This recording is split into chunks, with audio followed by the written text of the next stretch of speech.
సచిన్ రాజ్ అత్యాధునిక world class physiotherapy treatment తో అన్ని రకాల నొప్పులకు శాశ్వత పరిష్కారం. నమస్కారం డాక్టర్ శ్రీ రామకృష్ణ స్వామి గారు. నమస్కారం అండి. క్లాసెస్ గురించి చాలామంది అడుగుతున్నారండి. ఒక్కసారి క్లారిటీ ఇస్తే 2024లో క్లాసెస్ ఎప్పుడెప్పుడు ఎక్కడెక్కడ ఉండే అవకాశం ఉంటుంది? 2024లో మనకు ఫిబ్రవరి నుంచి ఉన్నాయండి. జనవరిలో మనకి దుబాయ్ అక్కడ క్లాసులు ఉన్నాయి కాబట్టి ఫిబ్రవరి స్టార్టింగ్ నుంచి మనం క్లాసులు పెట్టుకున్నాం. అక్కడ 4 ఫిబ్రవరి విజయవాడ అండి, మనకు 18 ఫిబ్రవరి వైజాగ్లో ఉంటుంది క్లాసు, 11 ఫిబ్రవరి హైదరాబాద్లో ఉంటుంది, అలాగే 25 ఫిబ్రవరి అనంతపురంలో ఉంటుంది. ఈ ఫిబ్రవరి క్లాసెస్ అండి. అలాగే మనకి మార్చిలో 3వ తారీఖు బెంగళూరులో ఉంటుంది, అలాగే 10వ తారీఖు రాజమండ్రిలో ఉంటుంది, 31వ తారీఖు తిరుపతిలో ఉంటుంది. ఈ విధంగా క్లాసులు మీరు ఎంత వీలైతే తొందరగా ఎన్రోల్ చేసుకోండి. నమస్కారం డాక్టర్ శ్రీ రామకృష్ణ స్వామి గారు. ప్రీవియస్ వీడియోలో డబ్బు పట్ల ఉండాల్సినటువంటి ఆ వ్యసనం ఏ విధంగా ఉండాలి అనేది ఎథికల్గా చెప్పడం జరిగిందండి. అంటే లైఫ్లో మనం ఏదైనా సాధించాలి అనుకున్నప్పుడు దానికి తగ్గట్టే రిసోర్సెస్ని ఎలా వాడుకొని ముందుకెళ్ళాలి, అది కూడా ఎథికల్గా. ఒక గురువు గురించి చెప్పినటువంటి నిజం ఏదైతే ఉందో అది ఆటోమేటిక్గా ఒక గురువు అనగానే అన్ని విషయాలు ఇమిడీకృతమై ఉంటాయండి. ఎలా పైకి వచ్చారు అని అంటే గురువు గారు ఎంతో ఎథికల్ వాల్యూతో కూడుకున్నటువంటి లైఫ్ని లీడ్ చేయడం కోసం ఒక చోట కూర్చున్నారు అని అంటే ఎన్ని అనుభవాలు ఉంటాయి. చూడడానికి బాగానే కనిపిస్తుంది, ఆయనకి ఏం పడలేదు, అందరూ ఆయనకి చేసేవాళ్ళు అనుకుంటారు. కానీ కిరీటం పెట్టుకున్నోడు తెలుసు అది ఎక్కడెక్కడ నొక్కుతుంది అనేది. ఈ వీడియోలో ఏం చెప్తున్నారు? మనం చిన్నప్పుడు గోళీలాట ఆడి ఉంటాం. మనం గోళీలాటలో మనం సరిగ్గా ఒక 10 సార్లు మిస్ అయిపోయిన తర్వాత లాస్ట్ మూమెంట్లో ఒకసారి దాన్ని కరెక్ట్గా కొట్టగలుగుతాం.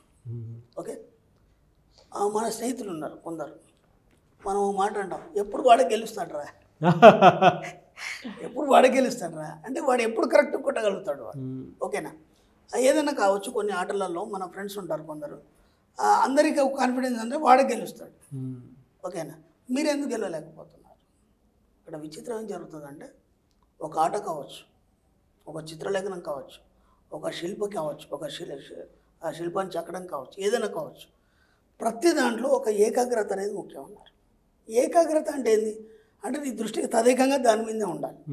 ఓకే, ఇప్పుడు ఒక చిత్రకారుడు ఉన్నాడు, మీతో మాట్లాడుతున్నాడు, చిత్రం గీసేస్తున్నాడు. ఇప్పుడు దృష్టి దాని మీద ఉందా? మీతో మాట్లాడుతున్నాడు, దృష్టి దాని మీతో మాట్లాడుతున్నాడు, దృష్టి దాని మీద లేదు, కానీ చిత్రాన్ని మాత్రం గీసేస్తున్నాడు. ఎలా సాధ్యమైంది? మనం ఏం చెప్పుకుంటామంటే తాదాత్మ్య సృష్టి చెంది దాంట్లో లీనమైనప్పుడు కదా ఆ రూపం అనేది బయటకు వస్తుంది అంటాం. మరి ఇక్కడ మీతో సరదాగా మాట్లాడుకుంటూ బొమ్మలు గీసేస్తున్నాడు కదా, అది ఎలా సాధ్యమైంది అంటే విచిత్రం ఏంటంటే చిన్నప్పటి స్నేహితుడు కావచ్చు, ఒక చిత్రకారుడు కావచ్చు, కళాకారుడు కావచ్చు, ఒక మేధావి కావచ్చు, ఒక నిష్ణాతుడు కావచ్చు, దాంట్లో ఆ స్థాయికి రావడానికి ముందు ఏం చేశారంటే వాళ్ళ సబ్కాన్షియస్ మైండ్కి ట్రైన్ ఇచ్చారు. వాళ్ళ సబ్కాన్షియస్ మైండ్కి ట్రైన్ ఇచ్చారు. అలా చేయడం వల్ల ఏమవుతుందంటే ఒక్కసారి సబ్కాన్షియస్ మైండ్కి ట్రైన్ ఇవ్వడం వల్ల ఏమవుతుందంటే తన పని తాను చేసుకుంటూ వెళ్ళిపోతారు. మీరు మళ్ళీ పొద్దాక చెప్పాల్సిన అవసరం లేదు. అవును, ఇప్పుడు మనం ఏం చేస్తున్నామంటే డబ్బు, సంపద, ఐశ్వర్యం పదాలని కూడా పదే ట్రైన్ చేస్తున్నాం మనం. సింపుల్. ఇప్పుడు మీరు ఏ పని చేస్తున్నా, మీరు ఎక్కడ కూర్చున్నా, కొందరు చూశాను నేను, కొందరు వ్యాపారవేత్తలు చూశాను, లేదంటే మా ఫ్రెండ్ సర్కిల్లో కొందరు చూశాను, వాడు ఎప్పుడు తిరుగుతూనే ఉంటాడు, ఆడాడే తిరుగుతూనే ఉంటాడు. ఏదో పార్టీలు అంటే ప్రతి పార్టీ అటెండ్ చేస్తాడు, లేదంటే ఎప్పుడు టూర్లో ఉంటాడు. వీడు ఎప్పుడు పని చేస్తాడు అంటే ఎప్పుడు పని చేయడు. అర్థమైందా? నెలకు 5-6 లక్షలు సంపాదించేస్తాడు. ఎలా వచ్చినారంటే అది అలా వస్తే అన్న అంటాడు తప్ప సీక్రెట్ చెప్పాడు వాడు. అవును, ఓకేనా. అంటే ఈ ఆలోచన విధానం అనేది ఒకదాని మీద కేంద్రీకృతం చేసినప్పుడు దానికి మరిన్ని ఆలోచనలు తోడయి ఒక దారి అనేది కనిపిస్తుంది. ఓకేనా. ఒక ఫాలోవర్ మన దగ్గర క్లాస్కి వచ్చిన ఒక స్టూడెంట్ ఉన్నాడు, ఏం పని చేయడు, ఓపెన్గా చెప్పాడు నాతో, నేనేం పని చేయనండి, నెలకు వచ్చి 10 లక్షలు సంపాదిస్తాను అన్నాడు. నేను ఆశ్చర్యపోయాను. స్టార్టింగ్లో వీడేదో చెప్తున్నాడు, ఊరికే ఇందాంలే అనుకున్నాను. మీరు నమ్మండి, ప్రతి నెల వచ్చి నాకు కలుస్తాడు, ఊరికి అట్లా కలిసిపోతాడు అంతే. ఎందుకు నాయన నువ్వు అనవసరంగా అంత దూరంకి వెళ్ళి వచ్చి నీ ఒక టైం ఇచ్చేస్తామంటే మీ దగ్గర కాస్త ఒక వైబ్రేషన్ అండి, అదేదో అర్థం కాదు, మీ దగ్గర రావాలి చూడాలి అనిపిస్తుంది. ఏదో వాళ్ళ నమ్మకాన్ని అనుకున్నాను. ఆ 3 నెలలు కంటిన్యూగా చూశాను, తన అకౌంట్లో మొత్తం చూపించాడు. ఇది ఎలా సాధ్యమైంది? ఏం పని చేయడు, నేను ఓపెన్గా చెప్తున్నాను, ఏం పని చేయడు, తన అకౌంట్లో మాత్రం డబ్బులు వస్తాయి. ఎలా వస్తాయి తెలియదు. ఎలా అంటే ఏం లేదండి, నేను మ్యాక్సిమం అఫర్మేషన్ చేస్తాను. దుబాయ్లో లేకపోతే అమెరికాలో మా ఫ్రెండ్ ఉన్నాడు, వాడు ఎందుకో ఊరికి అట్లా నాకు ఖర్చులకు పంపించేస్తాడు. 1 లక్ష 2 లక్షలు ఎందుకు పంపిస్తాడు కూడా తెలియదు. నాకు డబ్బు కావాలి, నేను మీరు చెప్పారు నాకు డబ్బు కావాలని అఫర్మేషన్ అది వచ్చేస్తాయి. అనుకోకుండా ఇంటి దగ్గర నుంచి మా అమ్మ నాన్న వాళ్ళు పంపిస్తారు. అర్థమైందా? ఇంకో 4-5 చెప్పాడు వాడు, ఏదో ఫ్రెండ్స్ బిజినెస్ ఉంది, వాళ్ళ బిజినెస్లో వీడు ఎప్పుడో హెల్ప్ చేశాడంట. ఆ కృతజ్ఞత ఉంచుకొని వాడికి ఒక పర్సంటేజ్ అనేది క్రియేట్ చేశారు వాళ్ళు. అర్థమైందా?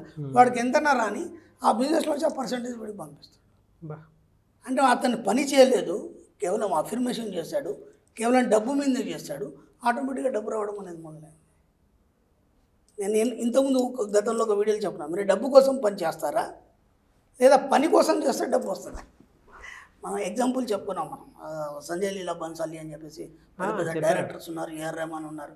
వాళ్ళు ఏనాడు డబ్బు గురించి ఆలోచించలేదు. వాళ్ళ కళాత్మక దృష్టిని ప్రపంచానికి చాటి చెప్పడానికి వాళ్ళు ఒక దాన్ని పనిని వ్యసనంగా మార్చుకున్నారు. ఇక్కడ ఈ అబ్బాయి డబ్బునే వ్యసనంగా మార్చుకున్నాడు. సింపుల్. వీడేం చేయలేదు, వీడేం చేయడు. నేను అసలు నమ్మలేదు. వాడు అంత లగ్జరీస్గా ఉంటాడు, మంచి కారులో వస్తాడు, ఒక హుందాగా ఉంటాడు, ఊరికి వస్తాడు, కలుస్తాడు, నమస్కారం గురుగారు అంటాడు, వెళ్ళిపోతాడు. ఒక 10 నిమిషాల కంటే ఎక్కువ ఉంటాడు. నేను అసలు అంతకంటే ఎక్కువ నేను మాట్లాడను కూడా. కాకపోతే ఆశ్చర్యపోయాను స్టార్టింగ్లో, ఇట్లా ఎలా చెప్తున్నాడు అని. అర్థమైందా? అంటే మీరు ఏం చేయాలంటే, మీరు ఏ పని చేస్తున్నా చేయకపోయినా, మీరు ఏ పనిలో ఉన్నా సరే, మీ ఆలోచన విధానం అనేది నిరంతరం దాన్ని పట్టి ఉంచినప్పుడు మీ సబ్కాన్షియస్ మైండ్ దాన్ని గ్రహించి దానికి తగ్గట్టుగా బోలెడు అవకాశాలు ఇస్తాయి. ఇప్పుడు అబ్బాయి అనుకోకుండా ఇంకా 2-3 ఆఫర్స్ వచ్చినాయని మొన్న చెప్పడానికి వచ్చాడు. ఈ ఆఫర్స్ ఎలా వచ్చాయంటే, ఆఫర్స్ గురించి ఆయన పని చేయలేదు. జస్ట్ నా ఇన్కమ్ సోర్స్ ఇది, ఇంతకంటే ఎక్కువ నేను పెంచుకోదలుచుకున్నాను కాబట్టి ఏదైతే ఇన్కమ్ సోర్స్ ఏదైతే ఉందో పెంచుకున్నది, ఆ టార్గెట్ మాత్రమే చూశాడు. ఆ టార్గెట్ మాత్రమే చూస్తాడు. ఇప్పుడు ఏమైందంటే విచిత్రం, ఈ అబ్బాయికి 2-3 పెద్ద కంపెనీల నుంచి ఆఫర్లు వచ్చాయి. ఇతను ఏం చేసే పనేం లేదు అక్కడ, జస్ట్ అడ్వైజ్ చేయాలి. ఓకేనా? ఎవరైనా పంపిస్తే వాళ్ళకి అడ్వైజ్ చేయాలి. అంతగా అది కూడా ఒక గంటల కౌన్సిలింగ్ అంటే ఉండదు, జస్ట్ పంపిస్తారు, ఆయన చూసుకుంటాడంటే అయిపోయింది. ఈయన పెద్ద కష్టపడి ఈయన చేయింది ఇంకొక 10 మందిని పెట్టారు వాళ్ళ కంపెనీ వాళ్ళు. ఇప్పుడు ఏమైంది, 10 lakhs నుంచి 20 lakhs అయిపోయింది ఇన్కమ్. పని చేయకుండా కూడా డబ్బును సంపాదించచ్చా అంటే, మనం ఎన్నోసార్లు చెప్పుకున్నాం, కూర్చున్న దగ్గరనే డబ్బు సంపాదించాలి సులభంగానే మనం ఎన్నోసార్లు వీడియోలు చేసుకున్నాం. ఎలా వస్తాయంటే, ఇంత సబ్జెక్ట్ చెప్పినా నేనే ఆశ్చర్యపోయినా అబ్బాయిని చూసి. అంటే అది ఖచ్చితంగా అవుతుంది, అది సత్యం అనేది తెలిసింది నాకు కూడా. అర్థమవుతుందా? ఇప్పుడు దాదాపు ఆయన అంత సంపాదిస్తున్నాడు అంటే జస్ట్ డబ్బు మీద కాన్సన్ట్రేట్ చేశాడు, దాన్ని వ్యసనంగా మార్చుకున్నాడు. ఇప్పుడు దాని గురించి ఆలోచించట్లేదు. ఇప్పుడు దాని గురించి ఆటోమేటిక్గా దారులన్నీ ఓపెన్ అయిపోయినాయి. ఇప్పుడు ఒక దిగుడు బావి ఉందండి, దిగుడు బావిలో ఏమవుతుంది, ఒక దిక్కు నుంచే నీళ్ళు రావు, 4-5 దిక్కుల నుంచి దార వస్తూనే ఉంటుంది. ఆ 4-5 దిక్కుల దార వచ్చేది బావి నిండుతూనే ఉంటుంది, అది ఆగదు ఎప్పటికీ. అది సరస్వతి నది అంటారు, దాని జీవనది అంటారు, భూమి లోపల ఉండేది. అది ఎప్పటికీ ఆగదు, అది ఎప్పటికీ నిరంతరం దార వస్తూనే ఉంటుంది. ఆ దార వచ్చేంత వరకు మనం ప్రయత్నం చేయాలి. ఒక్కసారి రావడం మొదలైంది ఆ డబ్బు, ఇక వాడు ఆపలేడు, మీరు ఆపలేరు. చూశాను, నా అనుభవంలో చూశాను, నిజమా కాదని అనుకున్నాను. ఖచ్చితంగా వస్తుందని అర్థమైంది. దాని మీద దృష్టి పెట్టండి అంతే. నాకు మీరు చెప్తుంటే చిన్నప్పుడు విషయాలు కొన్ని గుర్తొస్తున్నాయి. నా చిన్నప్పుడు ఒక్కొక్క విషయాన్ని ఈ యాంగిల్లో చూసేవాడిని. కొంచెం వయసు పెరిగే కొద్దీ ఫోకస్ మార్చాను, ఇలా కనిపించింది. ఇంకొంచెం పెద్ద అయ్యే కొద్దీ ఫోకస్ షిఫ్ట్ చేశాను. అంటే కొంచెం దాని మీద ఫోకస్ పెడుతూ ఉంటే కొన్ని విషయాలు మనం భూతద్దంలో పెట్టినప్పుడు ఏ విధంగా అయితే ఎంత ఫోకస్డ్గా షిఫ్ట్ అవుతూ వస్తూ ఉంటాయో, అంటే మనం పేపర్ని కాల్చేటప్పుడు ఆ ఫోకస్ ఎలా అయితే పడుతుందో అలా దాని మీద కాన్సన్ట్రేషన్తో వెళ్ళేటప్పుడు అవకాశాలు కూడా పెరుగుతూ ఉంటాయి తెలియకుండా.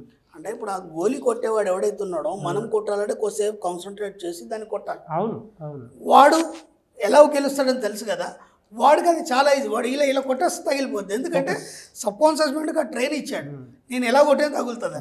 చూడండి ఇప్పుడు మనకి ఇప్పుడు రీల్స్లో క్యారమ్ ఆడుతున్నారు కొందరు ఉన్నారు, మనకి అజీ అని చెప్పేసి ఎక్సలెంట్ క్యారమ్ ప్లేయర్ ఇండియా మొత్తంలో. ఆ కైన్స్ ఎటున్నా సరే అవి ఖచ్చితంగా పడతాయి. అవి ఆయన చెప్పినట్టు ఏంటి అవి. అవును, అర్థం మెచ్చుకోవాలి. గ్రేట్ అజీ అని మన క్యారమ్ ఆడుతుంటాడు, మన రీల్స్లో మనం చూపిస్తుంటారు. అక్కడక్కడ మనం ఎన్ని ప్రయత్నాలు చేసాం కాయిన్స్ పడవు. అది ఎలా ఉన్నా సరే ఇతను కొడితే మాత్రం ఈజీగా పడిపోతుంది. ఎందుకు? ఆయన పడతానే కాన్ఫిడెన్స్. అవి నేను చెప్పినట్టు ఏంటి ఆయన కాన్ఫిడెన్స్. డబ్బు కూడా మీరు చెప్పినట్టు వినాలి, డబ్బు చెప్పినట్టు మీరు వినాలి. ఆ స్థాయికి మీరు తెచ్చుకోవాలి. నేను చెప్పేది అంటే మీరు చెప్తుంటే ఇంకొక విషయం కూడా గుర్తొస్తుందండి నాకు. సృష్టిని మనం మార్చడం కానీ దృష్టిని మాత్రం మార్చవచ్చు. ఎస్, ఖచ్చితంగా మనం ఎలా ఫోకస్ చేస్తే అలా తయారవుతుంది. అలా వస్తుంది అంతే. వాళ్ళు ఆలోచించాల్సిన అవసరం లేదు, మనం ఆలోచించాలి దాన్ని ఎలా కొట్టాలని. ఎనీవేస్ థ్యాంక్ యూ అండి. Thank you so much doctor Shri Acharya Anantakrishna Swami garu. Thank you అండి.